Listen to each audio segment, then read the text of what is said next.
I was halfway through my first cup of coffee when I saw them.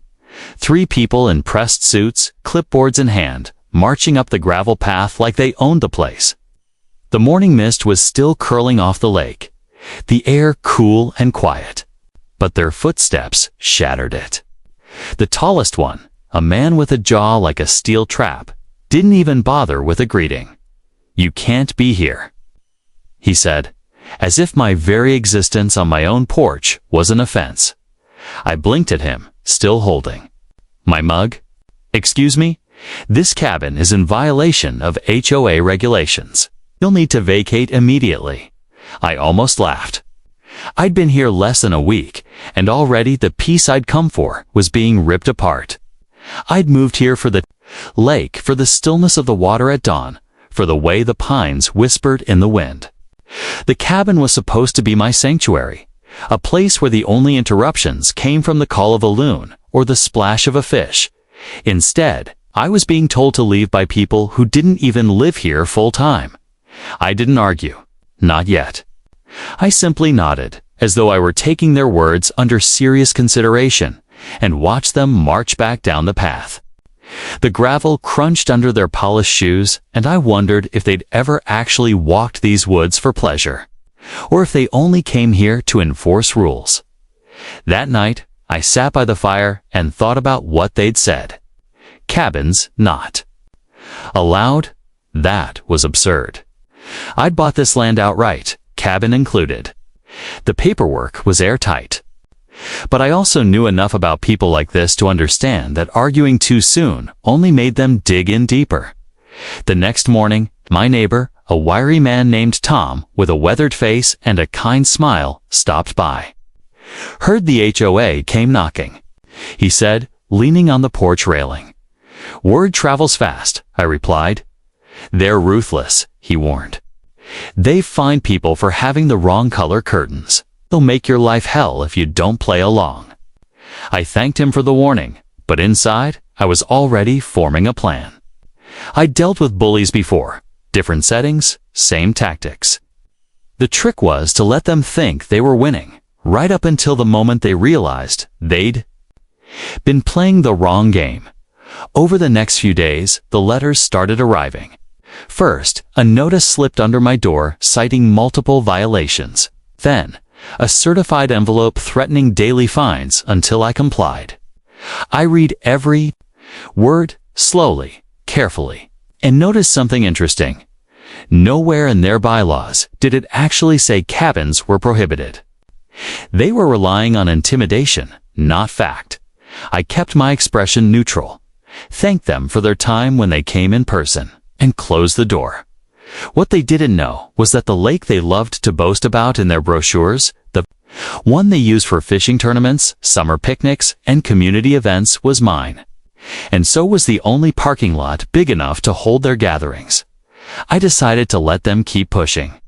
The deeper they dug, the sweeter the reveal would be.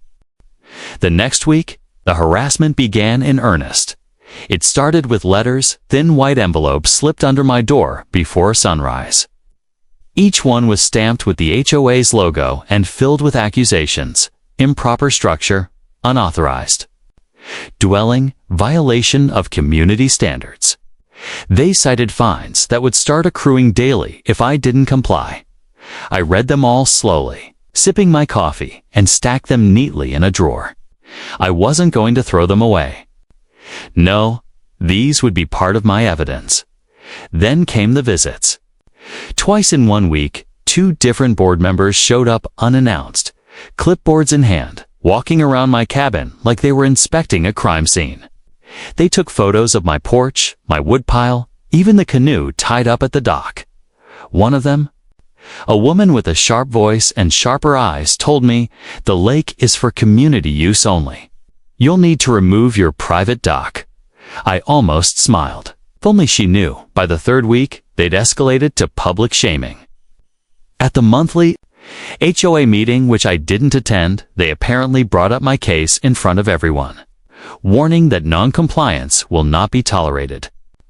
Tom told me afterward that a few neighbors spoke up in my defense, but most stayed quiet. Fear had a way of keeping people in line. I didn't mind. Let them talk.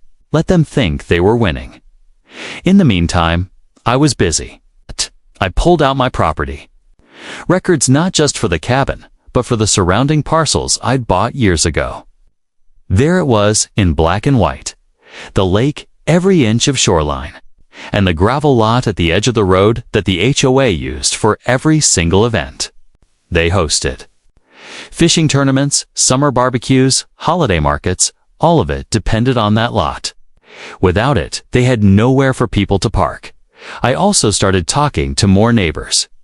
Not about my ownership, not yet, but about their experiences.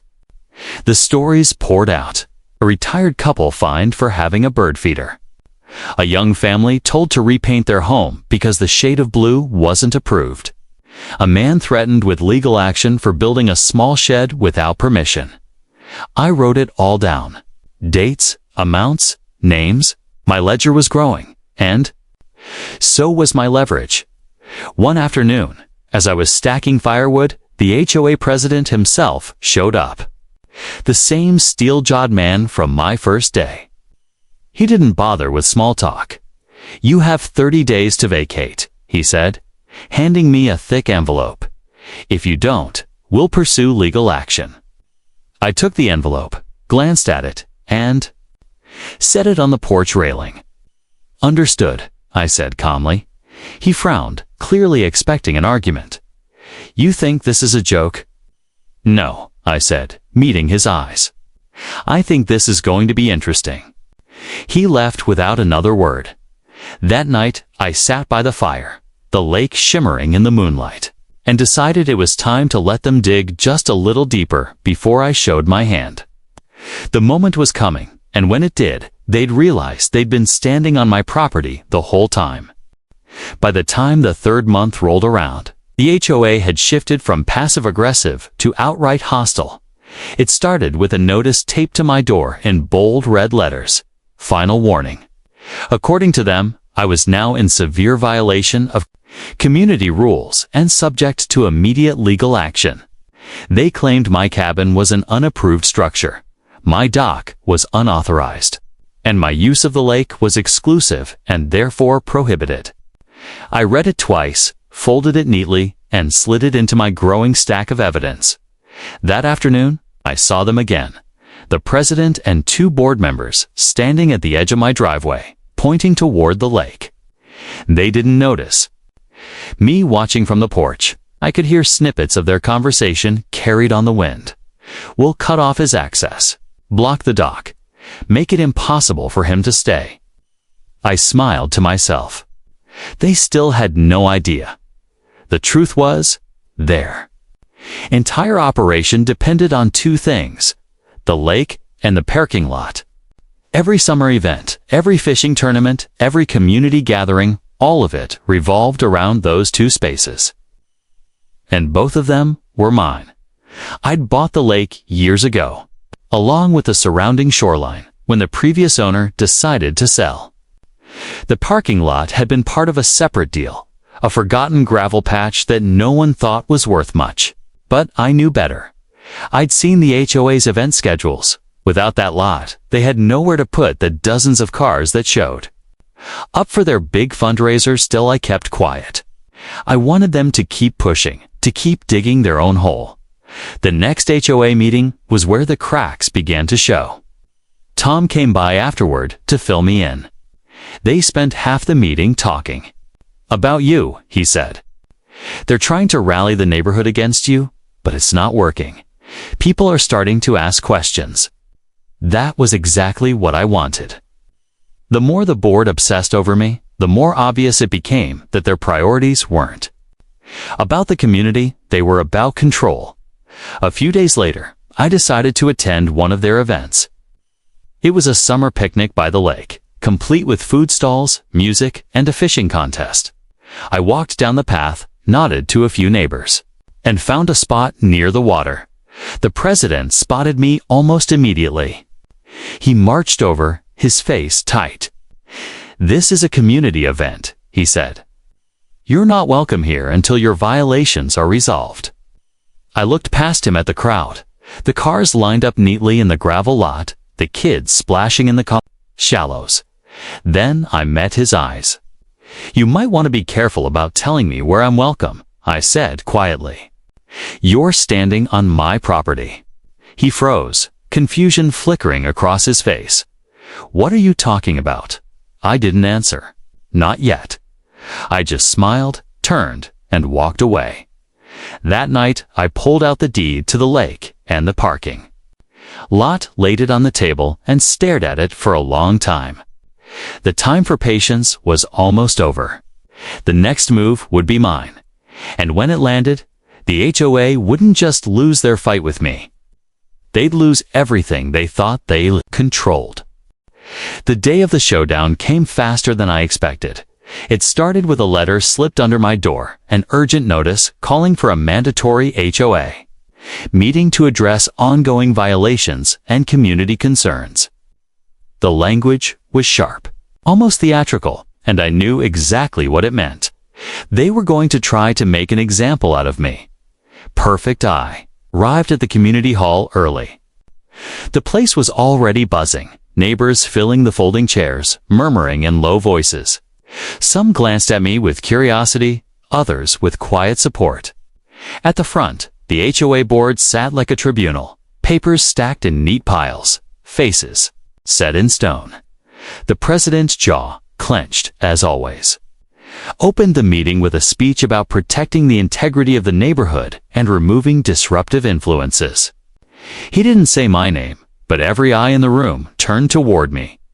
When he finished, I stood, calm, steady. I didn't raise my voice. I didn't need to. "I've listened to your accusations," I began, "and I've respected your process.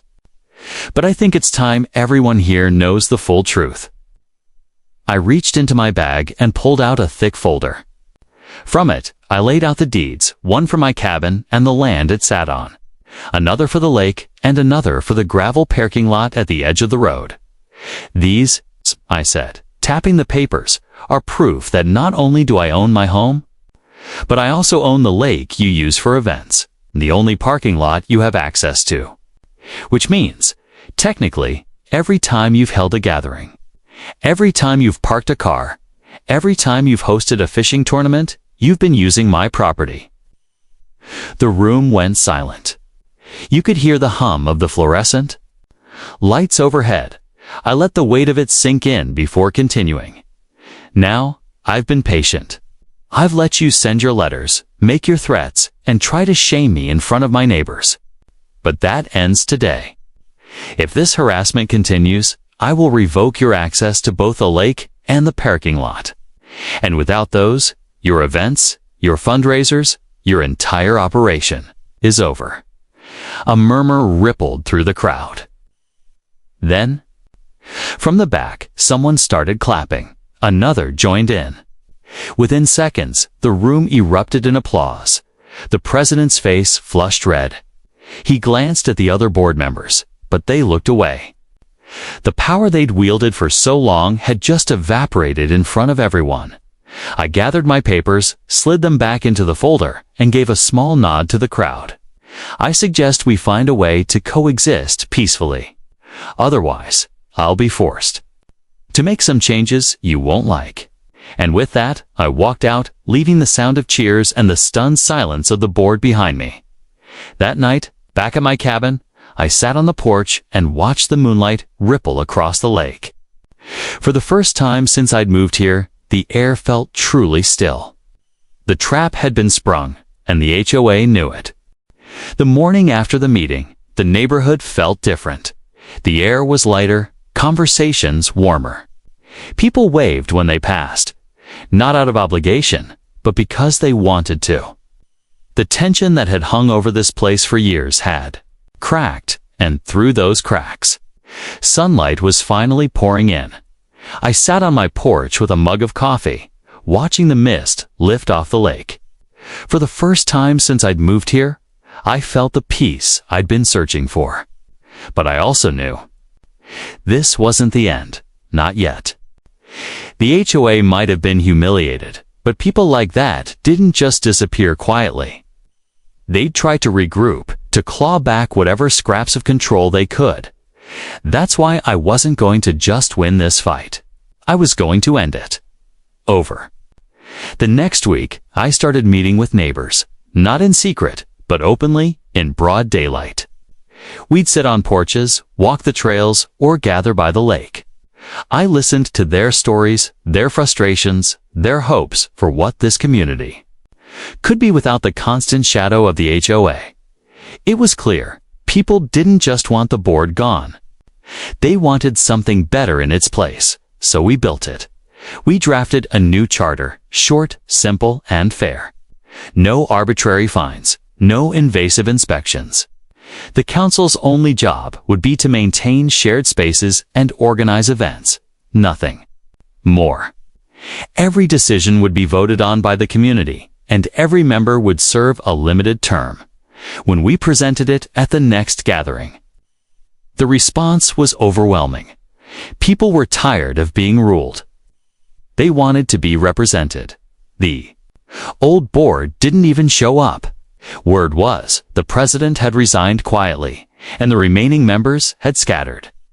Without the lake or the parking lot, they had no leverage, no revenue, and no reason to keep fighting. The first official act of the new council was to turn the old HOA office into a community center. We painted the walls, replaced the dusty filing cabinets with shelves of books and board games, and set up a big table for potlucks and meetings. The same building that had once been a symbol of control was now a place for connection. One evening, as the sun dipped low and the lake shimmered gold, I stood on the shore and watched kids skipping stones while their parents chatted nearby. The parking lot was full, but not with people coming to be lectured or fined. They were here to enjoy themselves. Tom walked up beside me, hands in his pockets. "You know," he said, "I think you saved this place." I shook my head. "Oh, no." "We all did. I just gave them a reason to stand up." He smiled. Still, not many people could have pulled it off. I didn't answer. I just looked out at the water, the reflection of the sky rippling across its surface, and thought about how close I'd come to losing all of this before it even began. The truth is, I hadn't just been fighting for my cabin. I'd been fighting for the right to live without fear of someone knocking on my door with a clipboard and a list of demands. I'd been fighting for the quiet mornings, the laughter of neighbors, the freedom to sit on my porch and watch the world go by without wondering who was watching me. And I'd won. The lake was calm that evening, the last streaks of sunlight melting into the water like gold. From my porch, I could hear the soft hum of neighbors laughing down by the shore. No shouting, no threats, no clipboards. Just life, the way it should be. I leaned back in my chair, coffee in hand, and thought about how far we'd come. The HOA had tried to push me out, to strip away my home and my peace. They didn't know I owned the very ground they stood on. The water they bragged about, the lot they couldn't function without. In the end, it wasn't about winning a fight. It was about showing that patience, truth, and a well-timed reveal can topple even the loudest bully. The cabin was mine. The lake was mine. But the victory, that belonged to everyone here who decided they'd had enough. I took one last sip, the air cool against my face, and smiled. Sometimes the quietest person in the room owns the whole damn room.